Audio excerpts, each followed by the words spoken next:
Hey everybody, welcome to episode 100 of the Masterclass. Dave, we did it, man. Yes, 100 episodes. There's got to be at least one good one in there, right? Somewhere. Hopefully. I think there's like 4 or 5. I can live with that. Okay. But we are here. It is episode 100. We're super excited. We are in a very special, undisclosed location because we have a very special guest with us this evening. Dave, would you do the honors and introduce our special guest? Sure. We have tonight with us is Mr. Dan Diebel. And Dan is a pastor of a church here in Kansas City. Dan and I used to work at that church together 15 some years ago. Wow. Yeah, it's been a while. And I don't know. Dan just is a godly man that has a desire for those who don't know Jesus to come to know him, and is a great example of humility and how we do the Christian walk of just in our own brokenness, but also with this just reflection of Christ and how he lives his life. So really appreciate Dan and the example that he is. So thank you, Dan, for being here tonight and your willingness to give up a chunk of your night to be on the Masterclass. So Yeah. Totally kind. Incredibly gracious. Thank you. Fun to be with you guys. All right. I think we have one thing to talk about before we get into the meat of the show. For those of you that don't know, we've been selling t-shirts and hoodies for the past couple of weeks. This is the last week, guys and ladies, the last week. Dave, what did the t-shirts say? these are t-shirts that I wore as a youth pastor, and it says, "Look busy." No, it says, "Jesus is coming. Look busy." We sold I think we sold about a handful, which is good. So are these old T-shirts that you're just No. resurrecting, as it were? Well, yeah, so they're brand new printed. I redesigned them for Okay. now. Yeah, they're not found at a garage sale. They are brand new printed Either way specifically. would be cool. But Yeah, either way. And I do have some from when my dad was a youth pastor back in the 80s still, like they're like paper thin now. right. And they say sin sucks. That's Romans 23, the wages of sin is death or whatever. That classic, Frankie says relax type. So Christians, right? We rip everything off. Yes. So yeah, so if you want to get in on the t-shirts and the hoodies, there'll be a link in the show notes. It's teespring.com/masterclass. Check them out. Lots of color options. Anything else? Do you want to say anything, Dan? No, this is fun. I'm excited. You look very comfortable, by the way. Well, thanks. And the 100th episode, you didn't tell me. I got didn't to tell sit you. in on Yes. the No, I 100th didn't. episode. Yeah. It's amazing. Yeah, I didn't really have to do the hard sell with Dan. He was quite generous to give up his time. So I mean, what's that? It was like centennial episode. Mm-hmm. Wow. for the Yeah, and we land on the crucifixion for the 100th episode. Totally not planned either. Wow. So yeah, well, I don't know that we're close. Not quite. It's like there. biblical numerology kind of thing there. yeah, we got to fit a 7 and a 3 in here somehow. Possible. All right. Well, I think it's time to just get into the scripture, Dave. What do you say? You want to read it for us? Yes. So we are at Matthew 27, verse 27. And I'm going to read like 20 plus verses here, so hang with me. We will not probably discuss each of those in depth, but it gives you some context of what is going on here. So we'll start with verse 27, and this starts with Jesus is mocked. Then the soldiers of the governor took Jesus into the governor's quarters, and they gathered the whole battalion before him. And they stripped him and put a scarlet robe on him, and twisting together a crown of thorns, they put it on his head and put a reed in his right hand. And kneeling before him, they mocked him, saying, "Hail, King of the Jews!" And they spit on him and took the reed and struck him on the head. And when they had mocked him, they stripped him of his robe and put his own clothes on him and led him away to crucify him. As they went out, they found a man of Cyrene, Simon by name. They compelled this man to carry his cross. And when they came to a place called Golgotha, which means place of a skull, they offered him wine to drink mixed with gall. But when he tasted it, he would not drink it.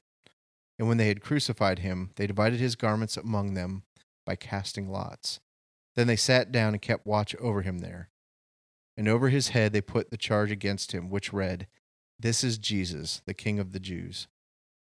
Then 2 robbers were crucified with him, one on the right and one on the left. And those who passed by derided him, wagging their heads and saying, "You who would destroy the temple and rebuild it in 3 days, save yourself. If you are the Son of God, come down from the cross." So also the chief priests with the scribes and elders mocked him, saying, "He saved others, he cannot save himself. He is the King of Israel. Let him come down now from the cross, and we will believe in him. He trusts in God. Let God deliver him, if he desires him. For he said, 'I am the Son of God.'" And the robbers who were crucified with him also reviled him in the same way. Now, from the 6th hour, there was darkness over all the land until the 9th hour. And about the 9th hour, Jesus cried out with a loud voice, saying, "Oh boy." No, Jesus didn't say, "Oh boy." Yeah, I'm going to butcher this.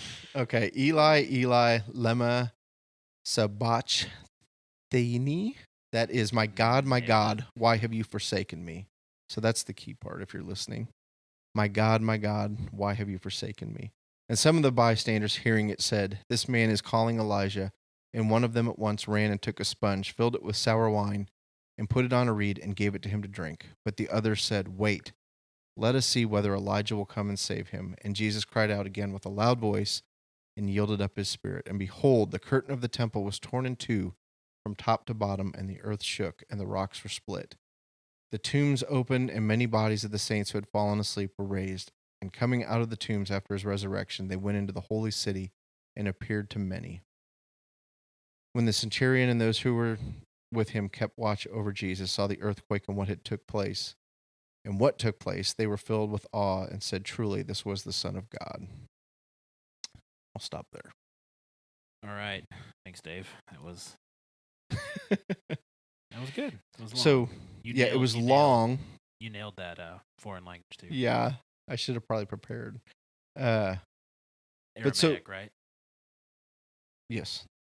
So in all of that, essentially we have the one sentence by Jesus, which is, my God, why have you forsaken me?" Yeah, and we're going to get to that for sure. But there's lots of other stuff that, I don't know about you guys when you read this, it sticks out to me. The first portion, verses 27 through 31, I kind of always skipped over it. Not skipped, but just kind of skimmed over it to get to the real important thing. But you read this and you realize that these soldiers are completely putting on a show for themselves. Like, they're taking this prisoner, they're dressing him up like a king.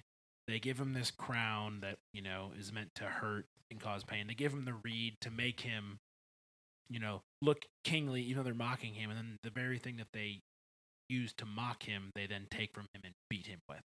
And it just strikes me as, like, you see in the movies, the soldiers, around the fire pit, or in the big circle, and they're, toying with the slaves, like Game of Thrones style, or any of the other medieval movies.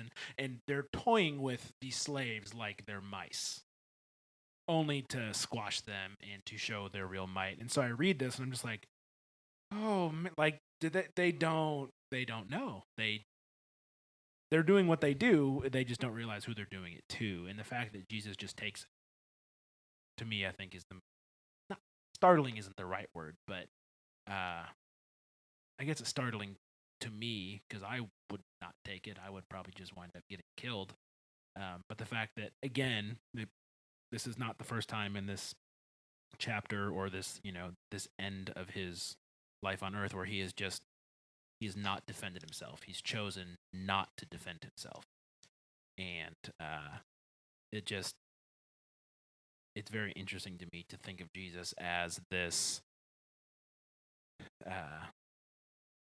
entertainment for these soldiers. Yeah, I would agree with that. Yeah, and they spit on him. and they took the reed and struck him on the head. And when they had mocked him, they stripped him of the robe, and then they put his own clothes back on him. Like, okay, the show's over. You go back to the clothes you had on before. Hope you sleep well. You're going to die tomorrow. Like, it's just pretty brutal. Yeah, they have no concept of who it is that they are doing this to. And it is certainly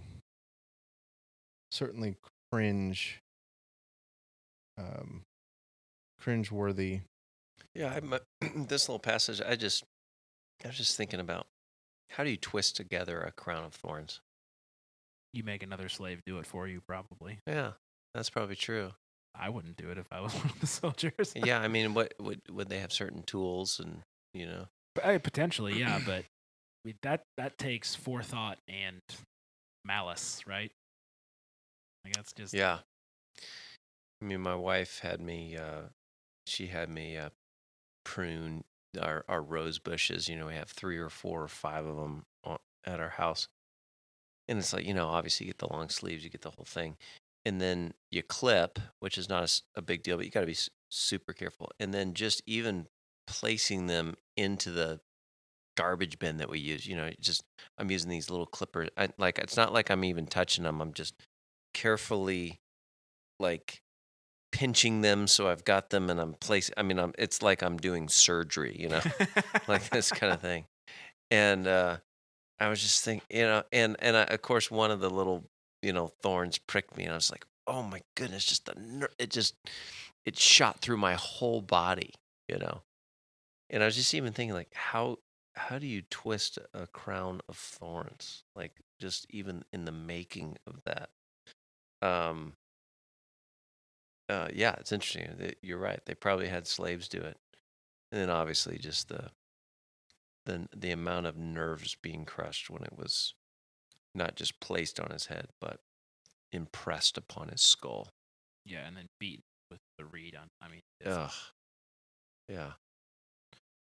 Yeah, and just that.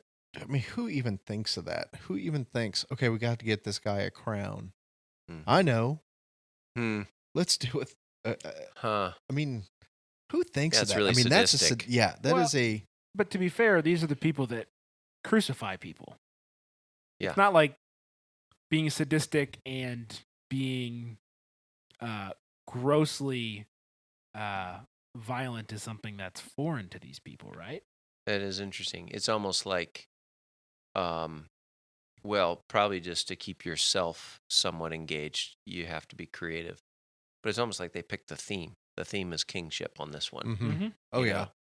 So it'd be interesting to go back historically and just go, did they kind of pick a different theme? And I loved how you said it, Cam. It was like Jesus became their form of entertainment. A little bit like how Herod brought out you know, his wife to dance for him. You know, It's like the entertainment. It's just this big show. They call the company of soldiers around him and this whole thing. And it's a show of power too. It's a total show of power, which I'm curious to kind of get further into how that looks in the passage. Mm-hmm. But it'd be interesting historically with other crucifixions, because we know they happen all the time.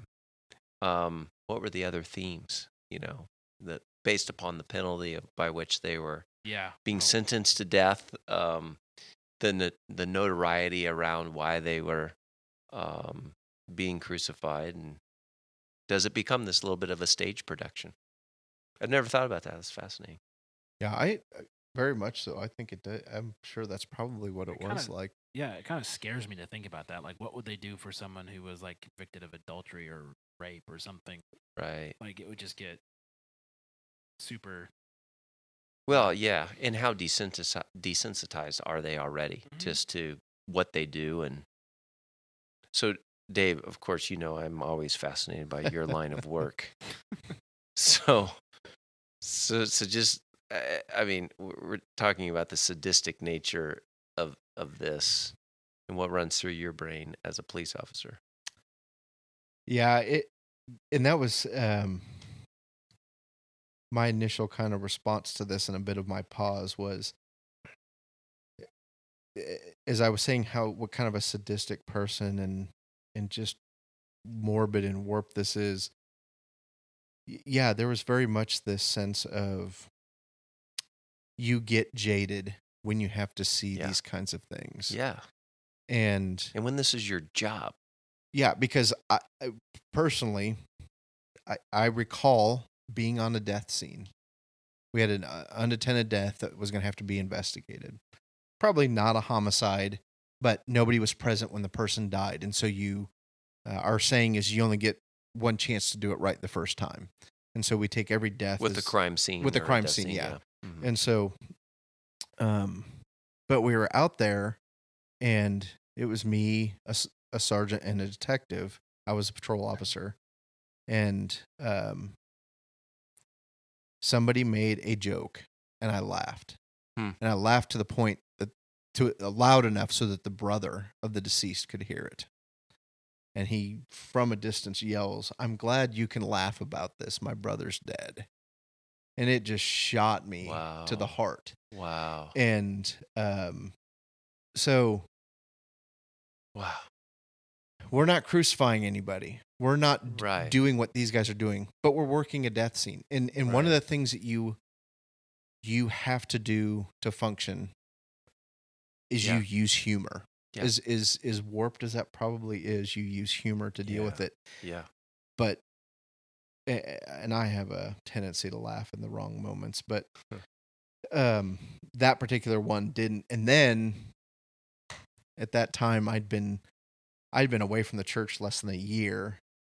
And so my sergeant looks at me and goes, "You are going to make this right. And you're going to do this. You're going to conduct a service for them." And I'm like, I'm literally like high pucker factor at this moment of going, as a pastor. Yeah, he looks at me and goes, "You're a pastor. You're going to make this right. You're going to offer to do the services for them." And he was totally joking with me. Oh, okay.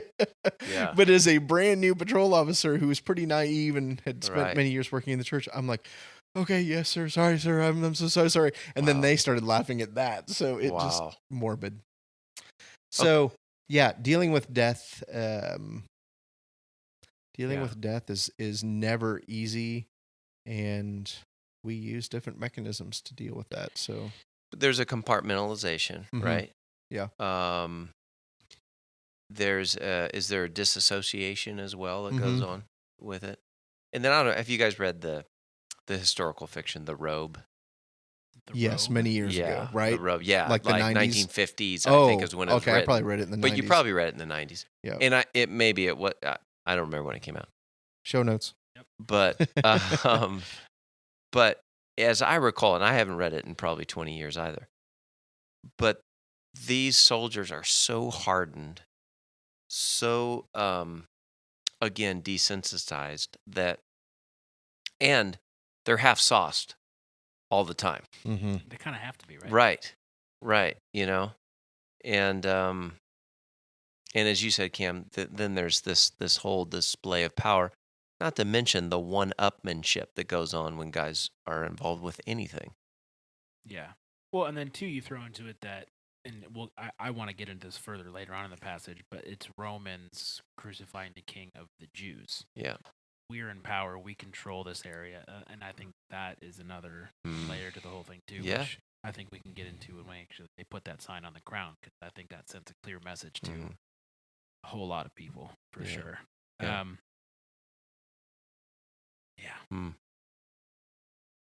So, next passage, perhaps. No, same passage. Next verse. There we go. So they go out. They find this guy named Simon making carry his cross. I always thought that was weird. Like, why not make Jesus carry him? Maybe he just couldn't. But it's again, it's again one of those details too, where the author doesn't have to put it in. Right. Well, and this personally for me is one of the things that I find. The crucifixion is one of those things that I often get confused with what's in the Bible and what have I seen in movies, what have I heard in sermons, what have I read, because my recollection is Jesus did try to carry the cross, and then he fell down, and so they got this other person to do it. So as I'm saying this, I'm like, is that recorded in Luke? Yeah. Is that Mark? Or is that something that I'm recalling because I saw it in Mm-hmm. a movie about the Yeah, crucifixion Passion of at the some point? Christ or Passion of the whatever. Yeah. Yeah. That's a great question. Which I think the Passion of the Christ does a great job of portraying the soldiers that we were just talking about. Mm. I think that's one of those. I think the whole thing is probably worth any Christian seeing Mm-hmm. because you really realize how much blood was involved. Yeah. And Jesus literally becoming hamburger for us. Yeah. Anyway, sorry. Fine. You're not gonna, it's your podcast too, Dave. You can talk about whatever you want. All right. And they came to a place called Golgotha, which means place of a skull. Intimidating. Like if you're gonna go to a place where you know you're gonna die and it's called that, like that's got to be intentional too, right? Mm. Yep. They offered him wine to drink mixed with gall, but when he tasted it, he wouldn't drink it. Okay, so I looked this up because that is wine mixed with gall seems weird. In Mark chapter 15, verse 22, they say that it's wine mixed with myrrh. And I find it interesting that two synoptic gospels would have same detail, but ingredients be unless gall and myrrh are interchangeable. Yeah, that that's I'm what I not was going sure to ask. of. I was going to profess my ignorance. Yeah. Is there? Well, because I was like, because he gets offered wine here, and then he gets offered a sour wine later on, and so I did a little research, and Right. according to an article I found on desiringgod.com or .org, whatever pipe website is, they said that the wine with the myrrh in it was meant to help ease the pain. Yeah. So the thought that Jesus refused that wine was, him saying, "No, I'm going to take this." The full brunt. The full brunt of what God's wrath requires. Yeah. So when he tasted it and refused spit it out. it wasn't I tasted it and ew, it's got gall in it. I'm It's- assuming it is. He knew what it was, and said, He "Nope." tasted it and said, "This is an anesthetic." Yeah. What's the Anesthetic. word? Anesthetic. Thank you. And I'm not going to do that. That's what this article was trying to Interesting. communicate. Versus the sour wine at the end is meant to was like a normal drink, and they said it was because of the water situation back then, where water wasn't necessarily Sanitized. Yeah, that this would be a better hydration Mm-hmm. for him than just any old water. Because at that point too, that's when they're like, wait, let's see if Elijah shows up, because it sounds like he's calling Elijah, even though it's not. Mm-hmm. So I just I thought that the difference between this and Mark was interesting. Mm. And also the thought of why he would spit it out. Mm-hmm. And was that intentional, or was he just like so physically distraught that the thought of even having something in his stomach was just unpalatable, or and I don't want to focus on that too much, but I'll have that article in the show notes if you guys want to go check it out and see what they had to say.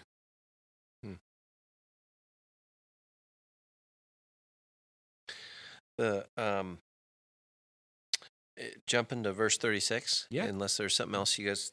One of the things that really caught me that I just had not thought about much was after doing all these things, when they had crucified him, they divided up his clothes by casting lots, and sitting down, they kept watch over him there.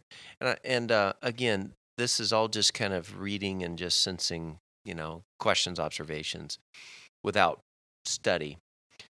But I was like, okay, when exactly does a Roman guard and centurion sit down on the job? Like, that must have been the final act of completion. And Cam, you were saying earlier, Roman domination over the heralded or proclaimed King of the Jews, right?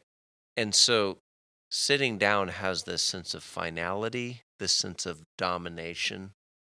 He is so dead, or at least so weakened, that we can now completely sit down. We don't need to stand at attention. We don't need to stand at watch. And so it to me, and I'd never seen this before in this light, it had this sense of job accomplished. We can sit down now. in domination of another Jewish, wannabe Messiah or whatever. It's interesting you say that because when I thought about it, I was like, I focused more on and they kept watch over him part. Like I just totally skipped over the fact that they sat down. But I think it's very interesting what you said. But the way I was like, oh, we're just gonna watch. Like we're gonna watch our handiwork. We're gonna enjoy watching this guy die. Relish it almost. Yeah, but then also watch over him to make sure none of his compatriots try and get him off the cross. But yeah, I hadn't thought of we're done. Like we can. Well, yeah, and to me, it also it went to there seemed to be this parallel for me in Hebrews 12, where it says, and Jesus despised the cross, scorned the shame, and sat down at the right hand of the Father. I'm paraphrasing. Kings sit down, not attendants. And so sitting down to me has carries an authority and even a regal or royal sense about it.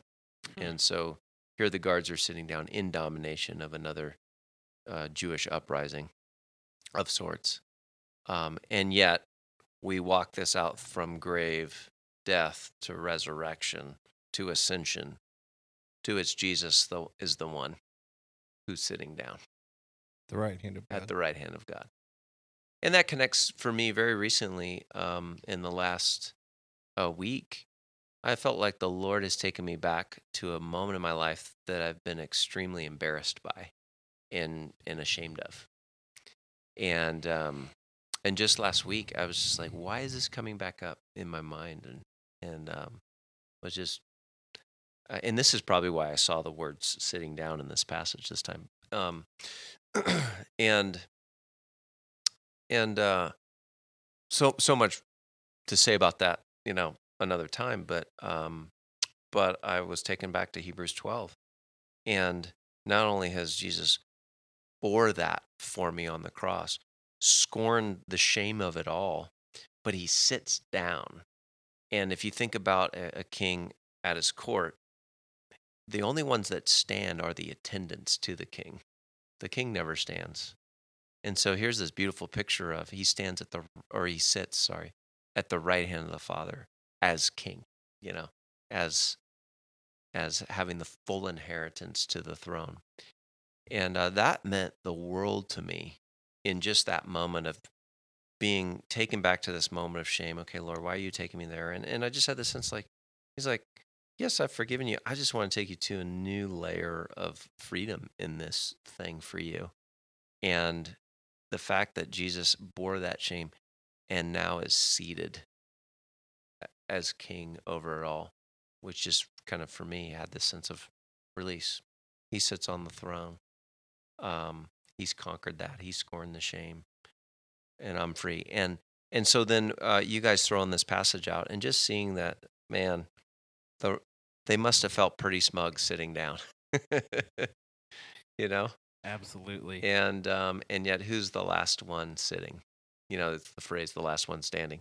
Who's the last? Who's the last one sitting? And it's Jesus on the throne. And that means something for me in my life, because if the last one sitting were those Roman guards and not Jesus, we'd be in a lot of trouble right now, boys. Mm-hmm. Absolutely. Yeah, it's just funny because you talk about, being a police officer, and in the duty, you're in uniform, and you're doing police business. Like, you don't sit down. Like, you just, I think about that, and it's just like, we just don't do that. You can be on the perimeter of a crime scene, and you stand. Yeah. You don't sit. Yeah. People will bring you into their living room and want to make a police report, and they'll say, have a seat. And we're like, no, I'll stand. And it's like, yeah. So as you're saying that,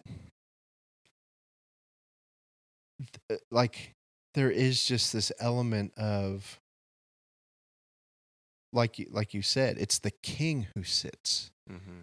It's not the attendants. It's not the you don't do that. Mm-hmm.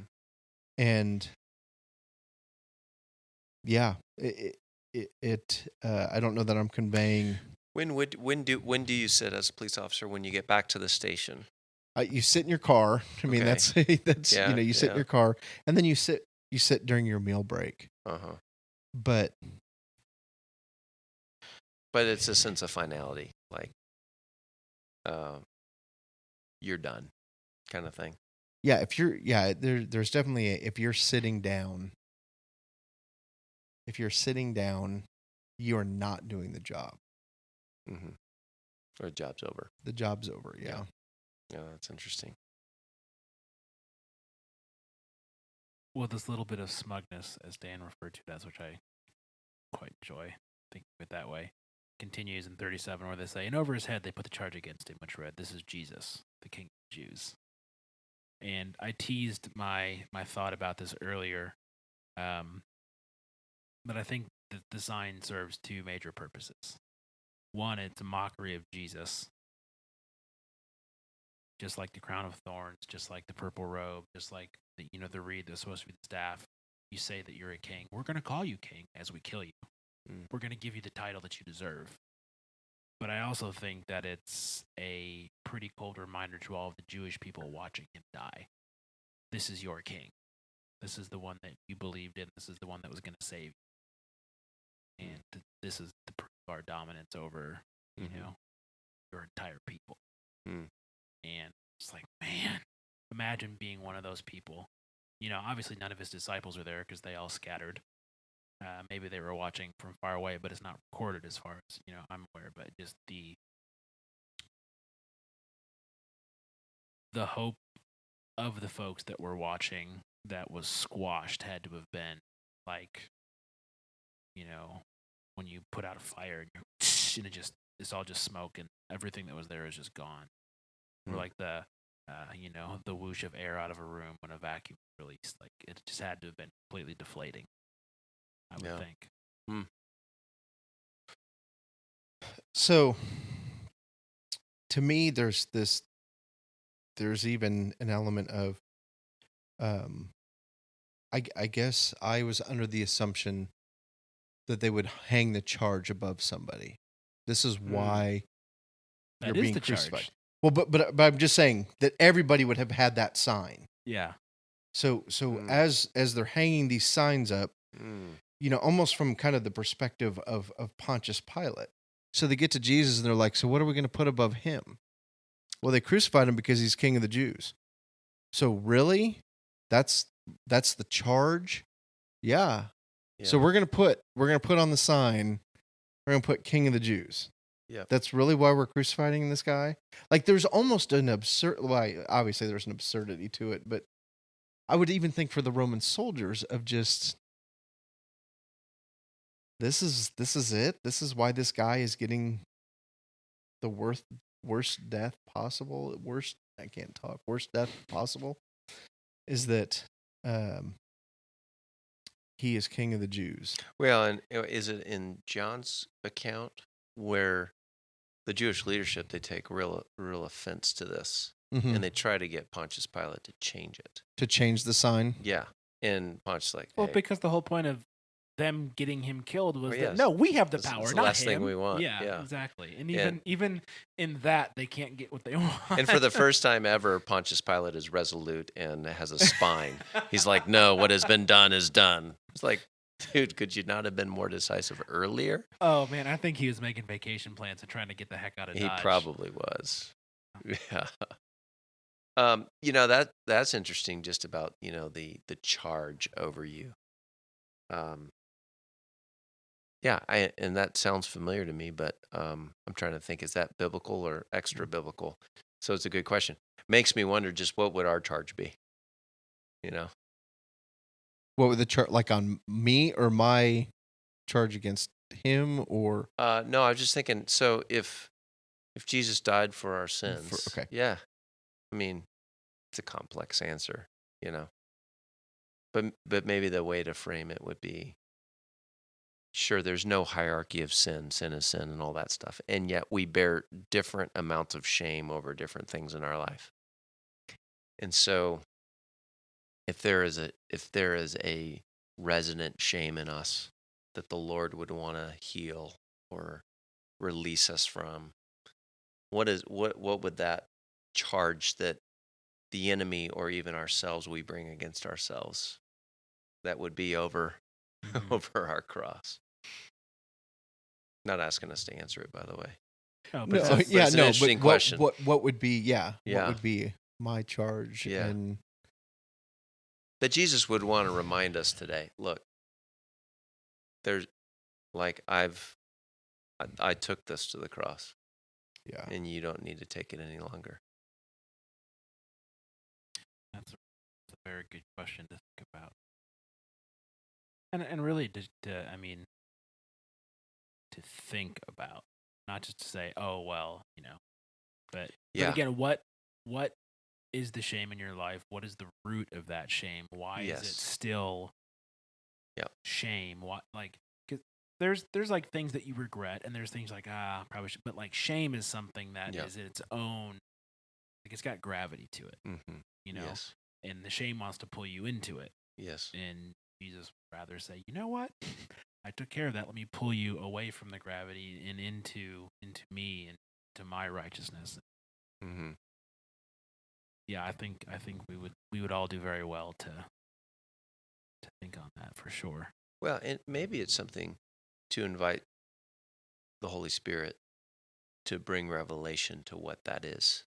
That maybe in our, in the top of our minds and hearts, we're not even aware of, but it's buried pretty deep.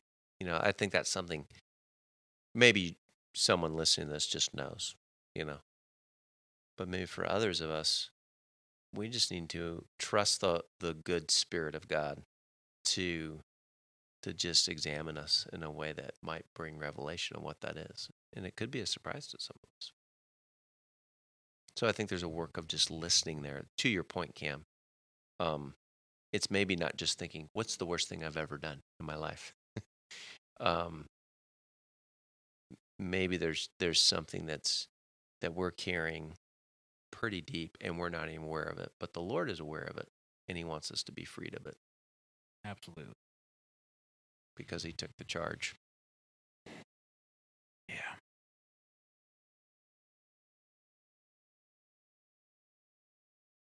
All right, then it says, the two robbers were crucified with him, one on the right, one on the left. And those who passed by derided him, wagging their heads. Like, again, another ridiculous detail to include, right? But it helps you understand. Like, Mm-hmm. I've tried to figure out how I would handle, like, I don't know why people go to these things. Or like in the movies when they execute the bad guy, why are people in the room watching? Mm-hmm. Like, that's the last thing I ever want to do. Yeah, or lynchings and Yeah, or especially like if I follow this guy, I want to go watch him die. Like, right. Anyways, but the fact that they're walking by and wagging their heads and shaming this guy who's being tortured to death, who's can't breathe, who's been punctured, and they're walking by just shaking their head like, tisk, tisk, tisk, Jesus, you misbehaved. It's just like the hubris, because you're not the one on the cross, it's I don't know why it's surprising, because I know people and that's how people are, Yeah, but it's social media just played out.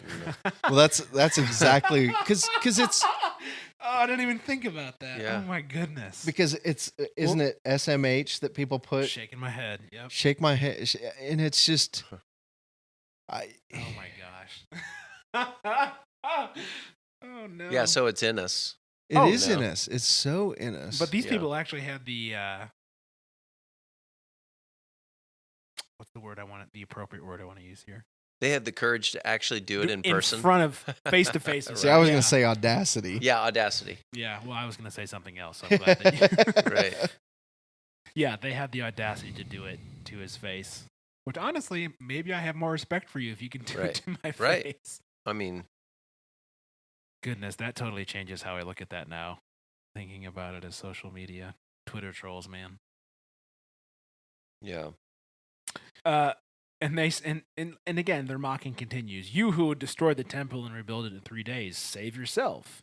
If you're the Son of God, come down from the cross, and yada yada. And then the chief priests and the elders, the people who should know better, get in on it, saying, "He saved others; he can't even save himself. Yeah, he's the King of Israel. Let him come down now from the cross, and we will believe him. He trusts in God. Let God deliver him now." But here's the thing: that's not all that unreasonable, is it? I mean, is it that unreasonable? Go, okay, this guy was doing this and he's doing that. I'm standing here watching him die on the cross. In the moment, present there, seeing that. Why is that not an acceptable, a reasonable sort of like, well, crud, he's not what he seemed to be? Because I don't think that any of them actually believed he was who he said he was. Otherwise, they wouldn't be mocking him openly. Yeah. I think I mean, obviously, I'm operating from hindsight and having the end of the story already told, but it seems to me that they don't think he can do it. Not that he's choosing not to, but that he can't because he's a joke. I again think it's a power play from the elders and the chief priests, but it also shows that they don't understand what's actually happening. Well, yeah, I definitely agree that it shows that they don't understand. But I guess for me, you take anybody and you put them in this situation. Mm-hmm. This is the moment where this is kind of the appropriate response. Like, I really think saying, like even maybe not even just from a mocking standpoint, but being a disciple and just being disappointed in this whole thing, because it's not until the resurrection occurs that there really is kind of this like, okay, now I've got to make a choice. Because in that moment of crucifixion, you're really not being nobody be called to say, oh, he is who he says he was, and I'm going to believe him till the end. I don't know. He's and not I'm calling not you to trying make your bet at that point, right, on what's going to happen next. But I think what really bothers me about their stance here is, they don't understand. No one understands what's happening. Not even the disciples. Like, they're gone. No one but Jesus knows what's actually happening here. And so, to your point, it is a reasonable response for these people to be like, even if they're not mocking him, just say like, you healed this guy, he was a leper. This one was blind. You healed that guy's kid. You healed this woman of her, bleeding for her entire, adult life. Why can't you do this yourself? Like, that I think is a reasonable response. But when it comes from the people that think that they are better than him and never actually believed what he said or who he was, to me, it is typical kicking a man while he's down. And it's just typical human behavior to say, you're not so high and mighty now, are you, Jesus?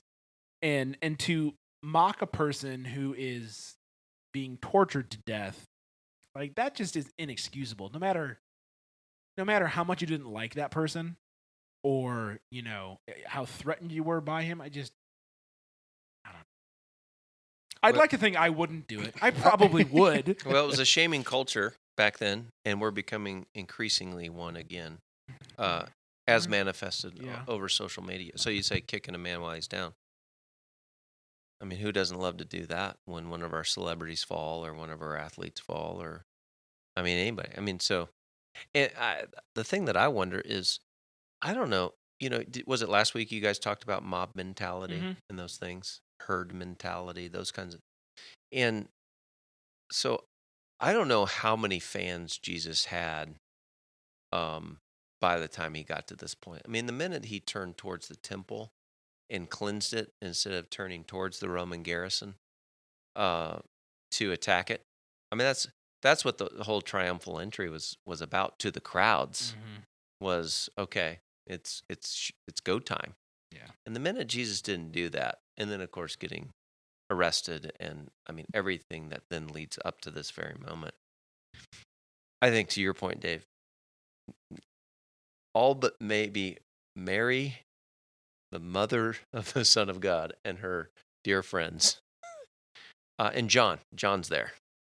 But other than that, I think just the amygdala has flooded for everybody. I think they're completely not working from their frontal cortex of their brain. Their executive privileges of their their brains are shot, and they're just lost in a moment. And so I guess I kind of agree with you. It's a hard question to say. What would I have done there? I asked that about the civil rights era or during the slavery days. Would I have been somebody that stood up and said, "This is wrong," or to be at the foot of the cross and say, "I don't care if he's right or wrong, disillusioned or a lunatic or what, this is wrong." Man, that's a frightening question to ask of ourselves. Mm-hmm. Yeah. And I think that's in our walk with Christ and the desire to become more like him. There needs to be those moments for us of just, what do I think that I have right, that I have wrong? Yeah. And can you Wow, show that's me, good. can you show me, God, what it is that I think I have right, that I have wrong? Mm. Or maybe even more appropriate is, what am I holding near and dear?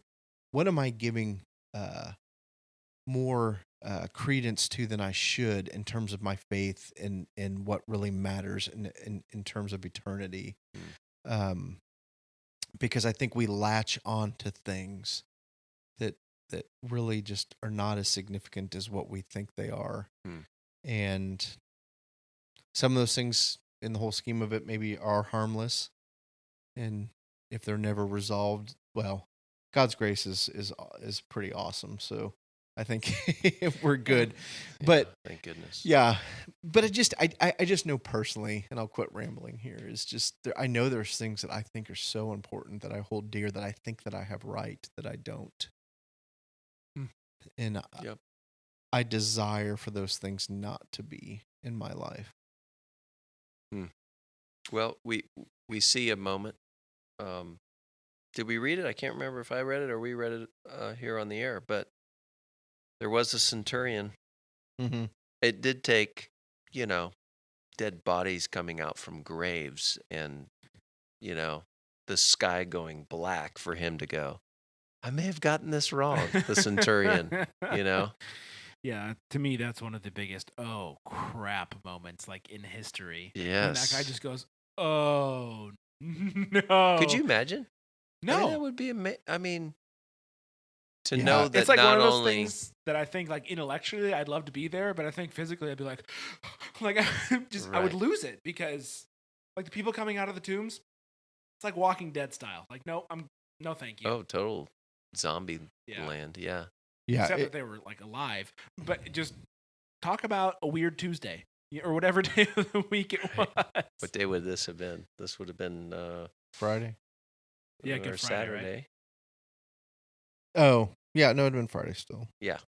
Yeah, and that's I think that Freaky even goes Friday. I think that even goes back to what I was talking about was that's maybe even more so than the resurrection. That moment. Maybe not more so. But so when the centurion and those who were with him keeping watch over Jesus saw the earthquake and what took place, they were filled with awe and said, "Truly, this was the Son of God." So there is that moment of, if you're, well, I don't know what moment it was, but you have to choose now. Yeah. Yeah. As much as is not to, anyway. I'm having a multitude of thoughts, and I'm trying to process multiple thoughts all at once and sound somewhat intelligible. Intelligible? Is that right? We'll go with it. Yeah. Intelligible. It's our SAT. Well, I make up words jump on the in with you. spot. No, this is great. I love to make up words too. There's economy in the way that's written, because if we put ourselves in the centurion's sandals and all of this is going down, and he exclaims, surely he was the Son of God. Most certainly, he's saying more than that. He's saying, surely he was the Son of God that I just tortured, whipped, beat, spat on, mocked, and was in charge of an entire company. under my command. I mean, I don't think in his heart now, unless he completely, like you said, he was now brought to a crisis point, Mm-hmm. Yeah. and he could have repressed it. He could have, but it doesn't seem that way. Yeah. So if we can jump back up. Yep. Sorry. No, you're No, fine. I did that. It's quite all right. You're so forgiving, Cam. Thank you. We're talking about Jesus dying on the cross. You're so Jesus-like. That's not where I was going, but thank you. Okay, jumping back. Yes, 45, if that's okay with you, gentlemen. Yeah.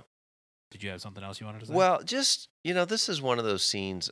I know Mel Gibson's done it, but like to have Tarantino do it, or something like this 360 mockery is what has always compelled me. I mean, just think about like if Jesus on the cross could do this like 360 circumference of everyone mocking him in this moment.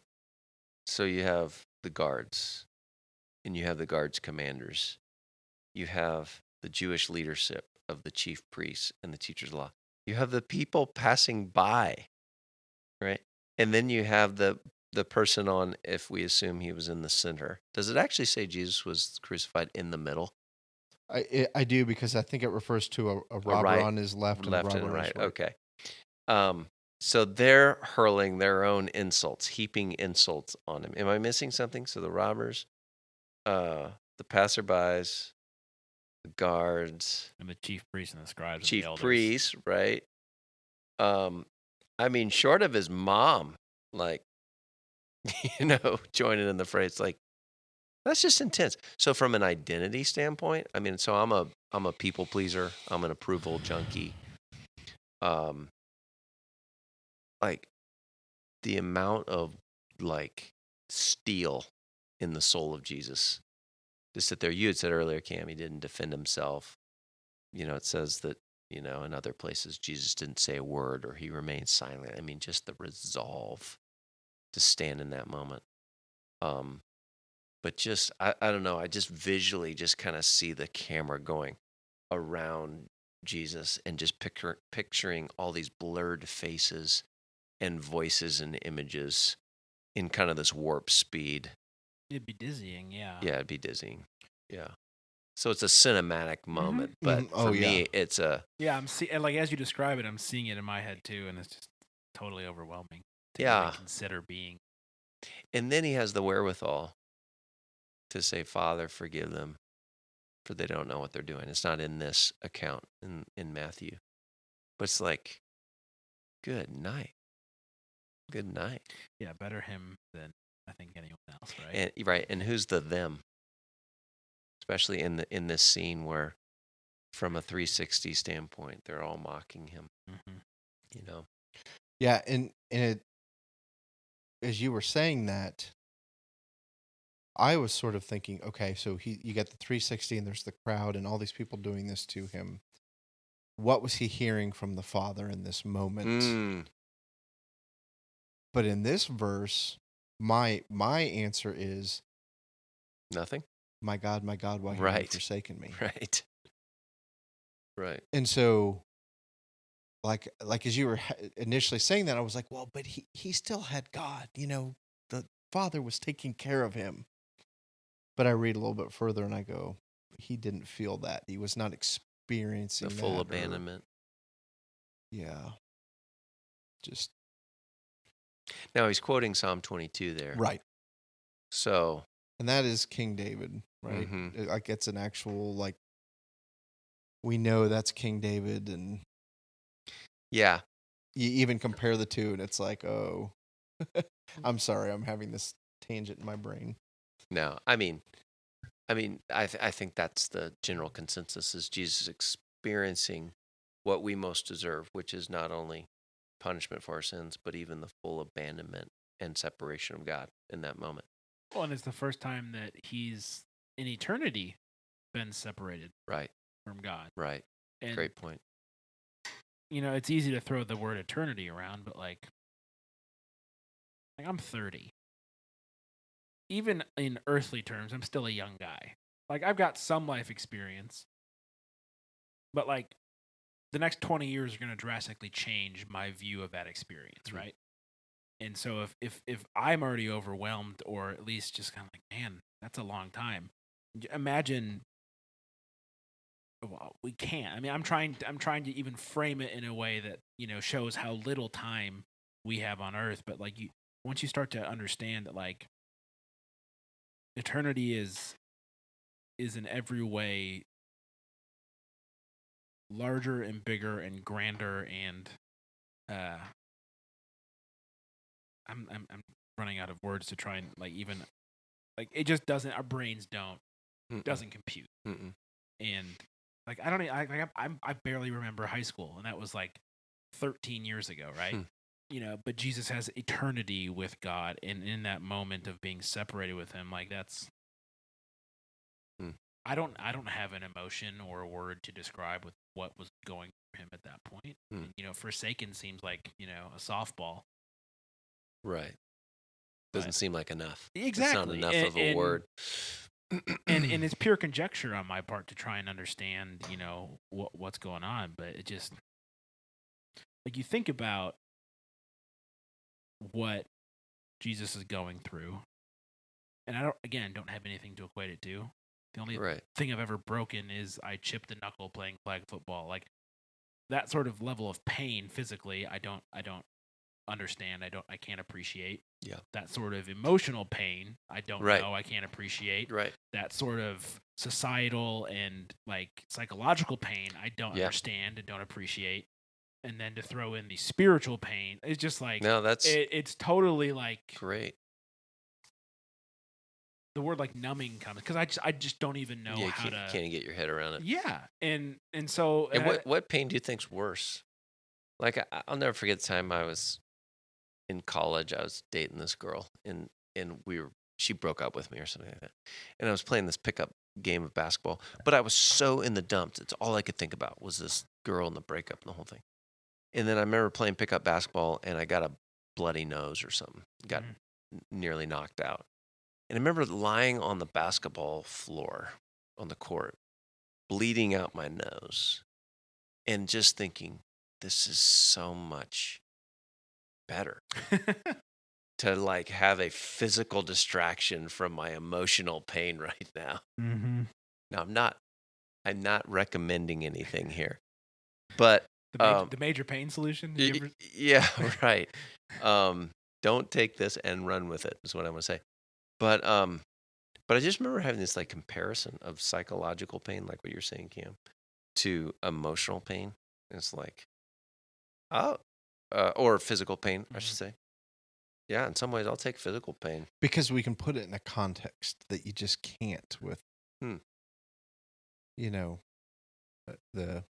there's logic to physical pain, right?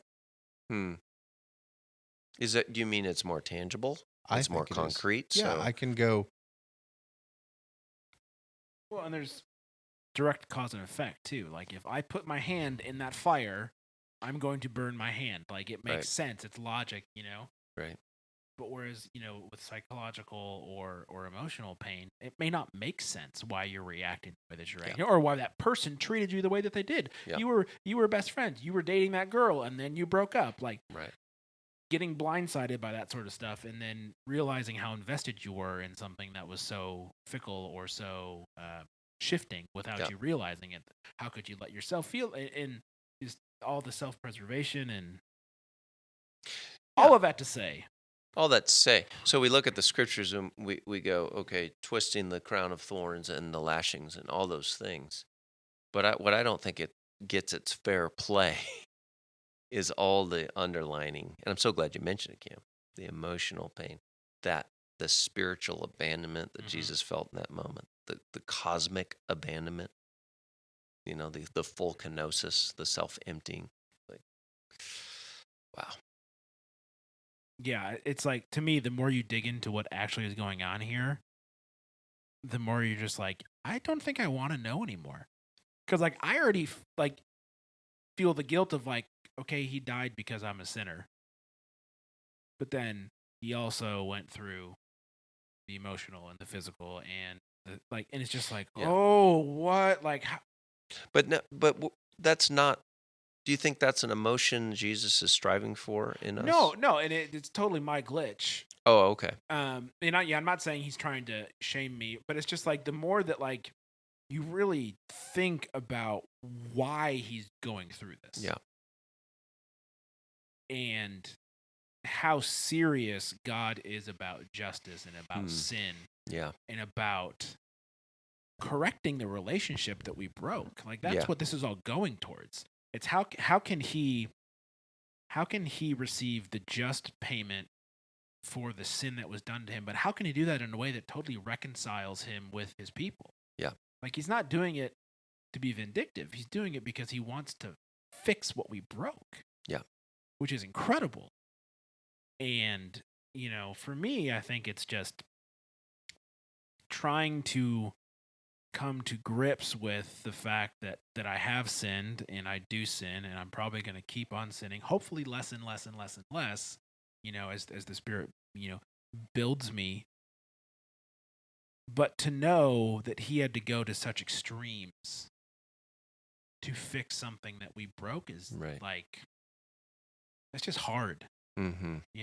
And like I know I'm a screw up, and I'm not the only one, and it's really easy for I think me and probably other folks to read this and get super like self-centered. Yeah. But it's just the more I think about the crucifixion and the reason behind it and the goal it goes towards, it's just like, man, we really missed the boat, like big time on what this is all about. And the fact that God is good enough and gracious enough to fix it. Like it's crazy. It's crazy. Crazy. Anything else on I feel like we could talk about verse 46 for a long time. Well,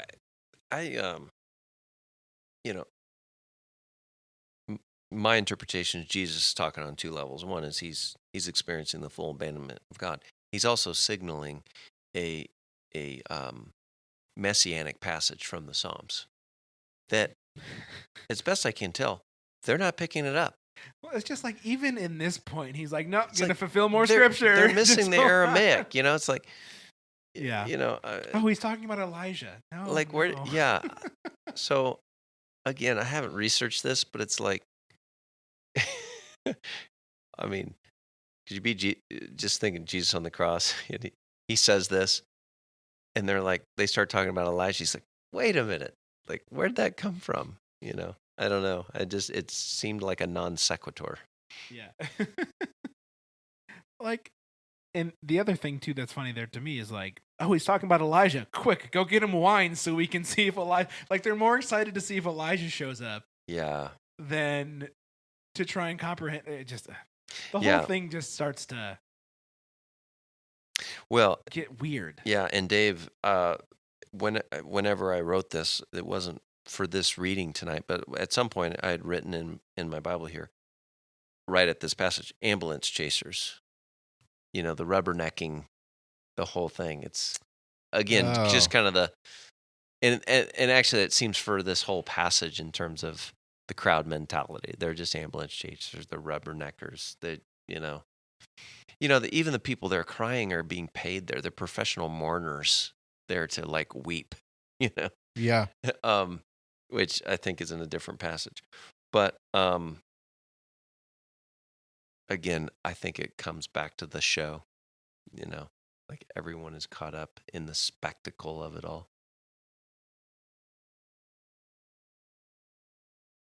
I'm reading Psalm 22, and it's just,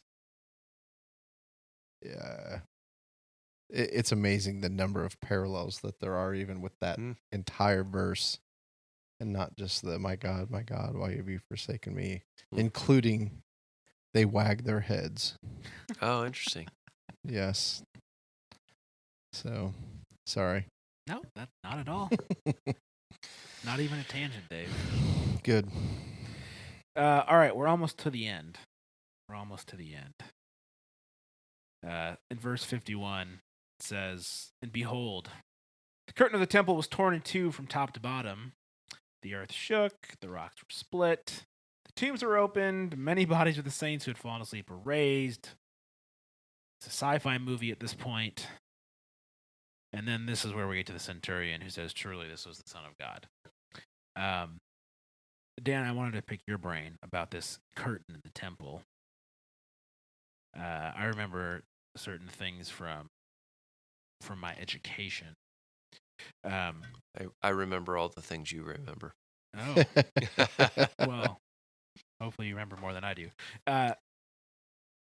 Based on my recollection, they're talking about the curtain that separated the Holy of Holies from the non-Holy of Holies. Mm-hmm. And so what's the significance there? I totally put you on the spot. Sorry. Yeah, I mean, well, just off the cuff, I mean, the high priest could only go beyond that curtain once a year. Did they or did they not tie a rope around his They legs did. in case he Yeah, they died? tied a rope around his ankle. With bells. Yep. So if they started jingling, if he wasn't jingling, he was dead in there. And it was for, to offer the atonement on behalf of the sins of the people. I mean, so it's just... Yeah, so the parallels are not at all it's shocking. incredible. And, Yeah. The veil doesn't tear from the bottom up, it tears from the top down, So many make the point that this is something only God could separate, and create this kind of access for all people. They even foreshadow it. They're like, "Hey, you're the one that said, destroy this temple in 3 days, and you'll rebuild it." And they're totally... Jesus calls his own shot here, and then what do we see happening? This super woven, thick, curtain that could never really be torn, short of being sawed into, and here it rips. I wonder if Hulk Hogan. Yeah, Probably. Yeah, probably not. I thought it was like... I had to get one bad joke in this episode. I'm sorry. Yeah, it's not like fabric. It's like... I mean, it's like a foot thick or something. Yeah, you're using... Yeah, I mean, I'd have to look up, any of us would have to look up. But it was very thick. It was not just not a bed sheet. Not a bed sheet, thicker than any stage curtain that anybody's ever experienced. Right. It would be thick. My stage experience is limited, Dave. I did not grow up in a musical household. Then you were not part of the Hogue family. No, you guys do like your musicals. We sing, we make our life is a musical. We just sing about whimsical things at a moment's notice. And we have gone off the rails. Okay, I want to bring us back because there's one more thing I want to talk Thank you. Leave it to You're the hired. guest. You're hired. I'm out. I just want a hoodie, and then I'll leave you alone. I haven't thought much about this, but it was holy people who had died were raised to life. The tombs broke open in verse 52, and the bodies of many holy people, a different translation says, and saints who had died were raised to life. That kind of jacks with my theology, depending on how you read it. I kind of wanted, and all kinds of people, So who were these holy people? Were they holy because of God's grace? Theologically, were they holy, or were these like the absolute stud all-stars, of the faith? Were they known? Were they like, was it like Hebrews 11 just breaking out? The superheroes of the faith, Abraham, Moses. There he is. Yeah. Was it people in their lifetime recently, buried that they recognize as being holy? I don't know. Just curious for me. I almost wish it had said like really messed up people, as a foreshadowing of the last day of the resurrection. A foreshadowing of grace. Well, that's interesting. I guess my initial thought is because the disciples have yet to go to the Gentiles, and it's still focused on the Jews. I wonder if it was just Jewish saints. It's like, okay, everyone, pay attention. I was dead. Now I'm alive. And then, and save the messed up, even though there was, I'm sure, plenty of Jews that were messed up, but the truly unholy folks, us Gentiles, for when, get into Acts. Mhm. I don't know. Yeah, I don't know either. I don't know. Yeah, it definitely messes with my theology to have to Yes. wrestle with that because Well, but I don't even remember this passage. Like, I was reading it the other day, and I was like, "Wait a minute, who put that in there?" Since the last time I read this, Which part? Like the whole thing? and the tombs were like, Right. and there was dead people. Yeah, No recollection of that, and Yeah. I've read this how many times right. and taught it how many times. and it's in none of the movies I've seen. It was That's true. It's in none of the Have movies. you ever seen this No. in cinema? I haven't either. I don't think so. Oh, I don't dude. think so. We've got an opportunity, we boys. need to film this. Get Mel Gibson on the phone. Scorsese Or or yeah, or Tarantino. You know, Coen Brothers. Gosh. I love the Coen Brothers. Yeah, we're turning it into It's a Trap, Dave. Here we go. Yep, and then we already talked about Centurion. Truly, this was the Son of God. I think that is a good proclamation to end this lovely, lovely episode on. Any last thoughts, guys? We were going to bring this to a screeching halt otherwise, so. I mean, yeah, I find it fascinating and awesome that the scriptures are not apologetic about placing women at the most central places of the story. We totally didn't read verses 55, We didn't actually 56, get to 50. did we? Okay, I know. Go ahead and read those real quick. Did if you we? would. No, we didn't. Oh, I'm Would sorry. you read them real quick, Dan? Yeah, just it says, many women were there watching from a distance. They had followed Jesus from Galilee to care for his needs. Among them were Mary Magdalene, Mary the mother of James and Joseph, and the mother of Zebedee's sons, James and John. The only people in this entire passage that are painted in like decent light. You're right. Caring for his needs. I mean, yeah, what did that look like? I mean, there's so much there, but obviously, one of the apologetics for the resurrection is that women were the primary first account witnesses, and a woman's testimony would not be admissible in the court of law during that time. So the unlikelihood of them making this up, because no one would have believed it, and so the authenticity of it really comes through. But I don't know. I guess I'm just really appreciative of Matthew making a point to just document. I mean, think about the courage. I mean, you had mentioned earlier, short of John, all the other disciples had fled. There's just an incredible amount of courage to be there. They must be experiencing a similar mocking. I mean, at the very least, they're mocking their Lord for Mary, her son. So there's courage there. There's, I'd love to know more. What was the needs that they were caring for? What would that look like? We know later from Luke that the women financed Jesus' ministry. So they're just so pivotal and woven into the story in ways that maybe they don't get enough credit for. Yeah, thank you for mentioning that. I did not at all mean to leave that portion of the passage out. So sorry that we did, but thank you very much for bringing that up. Yeah.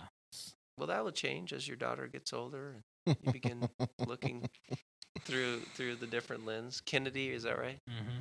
Yeah. All of a sudden, I have 3 daughters, so you even start reading the Bible a little differently through a different lens.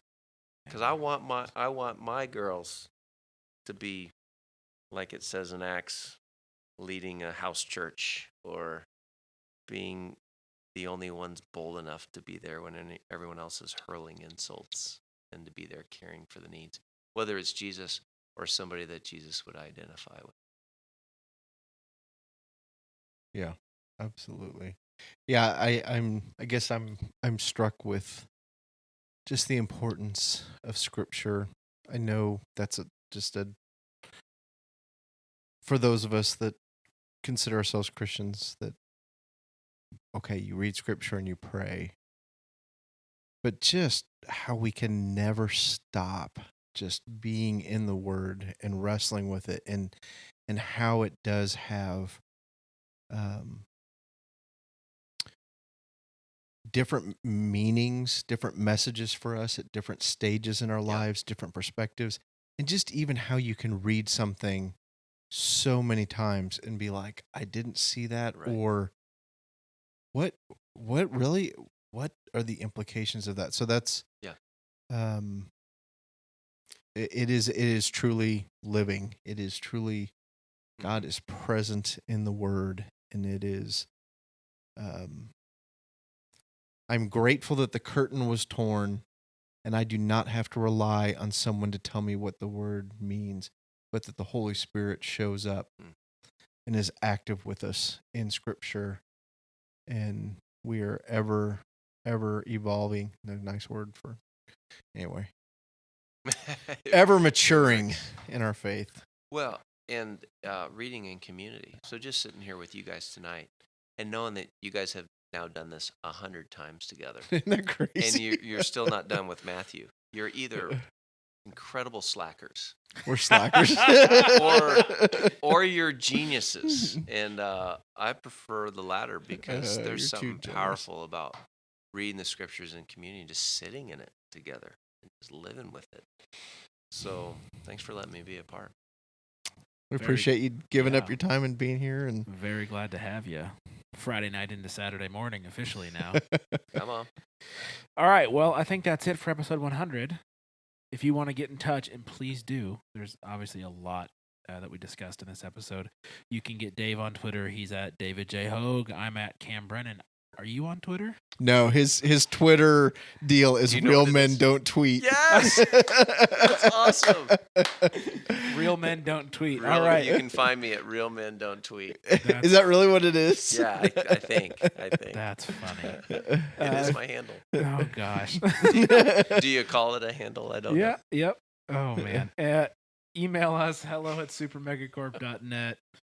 And show notes will be at supermegacorp.net/masterclass/100.